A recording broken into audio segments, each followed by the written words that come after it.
Okay, so I'm Dana Sisak, and I work at the Erasmus University in Rotterdam. I'm an assistant professor in economics. Yes, so the motivation was the following. So very often you hear that fear of failure is considered as something that should be overcome, especially also if you're an aspiring entrepreneur. So if you enter a bookstore, for example, and look around, you will find a lot of books which tell you how, or give you some advice about how you could overcome those fears. On the other hand, when you listen to professional athletes speak or successful businessmen, you often hear about the motivating power of fear of failure. So those two views seem very paradoxical to us, and we decided to analyze the effect of fear of failure on entrepreneurship more systematically. So the first step that we took in our research was to construct a theoretical model. So we wanted to build a theoretical model that would show the effect of fear of failure on entrepreneurial choices. So the very first thing that you need to think about is how to model fear of failure. So how do you put that into a mathematical model? And here we found out that the key features of fear of failure, that failure weighs or is different than a success, and in particular, failure is painful, are present in the concept of loss aversion. So in particular, the reference point that you have under loss aversion tells you what is counted as a success and what is counted as a failure. And the degree of loss aversion tells you something about how much more painful is failure than is success pleasurable to you. So then once we made the decision, we decided that we're going to focus on two choices and the decision of whether to become an entrepreneur. And then once you have taken the plunge, how much to invest in your venture. And because it's a theoretical model that is relatively abstract, you can think about money, but you can also think about work hours. So then the results, so what do we find?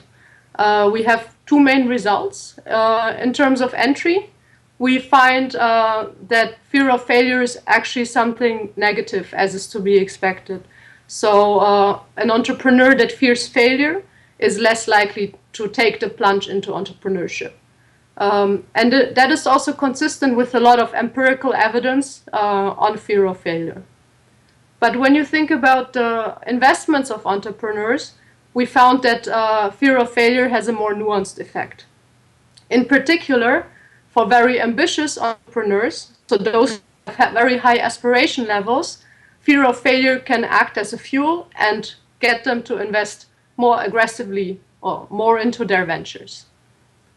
So in that sense, an entrepreneur that would work on overcoming their fear would actually become more reluctant to invest or less motivated to invest.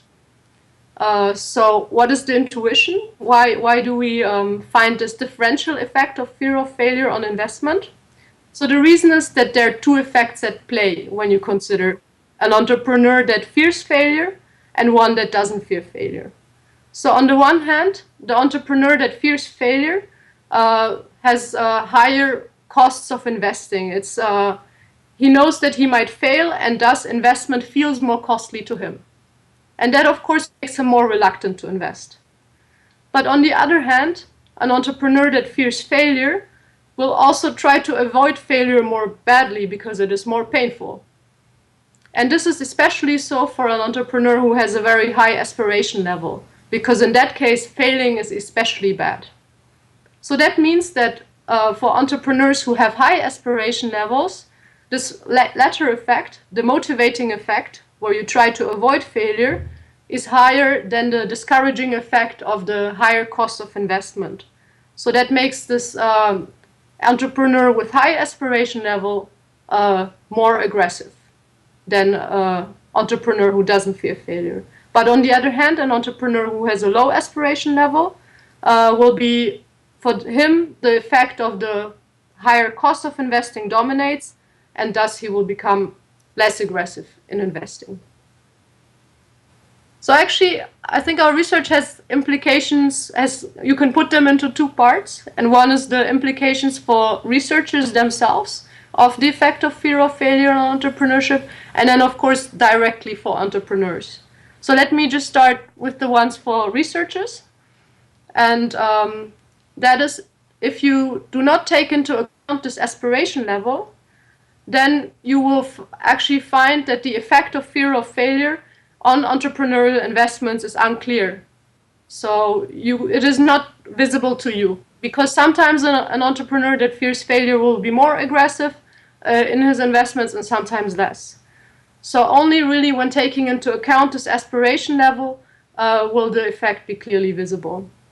At the same time, we suggest that it might be interesting to use loss aversion, and for loss aversion, economists and psychologists have developed standard measures to also measure fear of failure, and to use that as a measure of fear of failure. So it would be very interesting to compare this measure with the more standard survey measures that are used in the entrepreneurship literature of fear of failure. In terms of implications for entrepreneurs, finally, so here, of course, fear of failure is something which is very hard to overcome.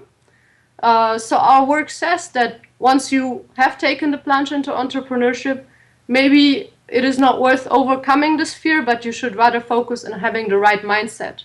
So making sure that your aspirations are high, so then maybe failing will be very painful, but it will give you the motivation to succeed and to invest bravely.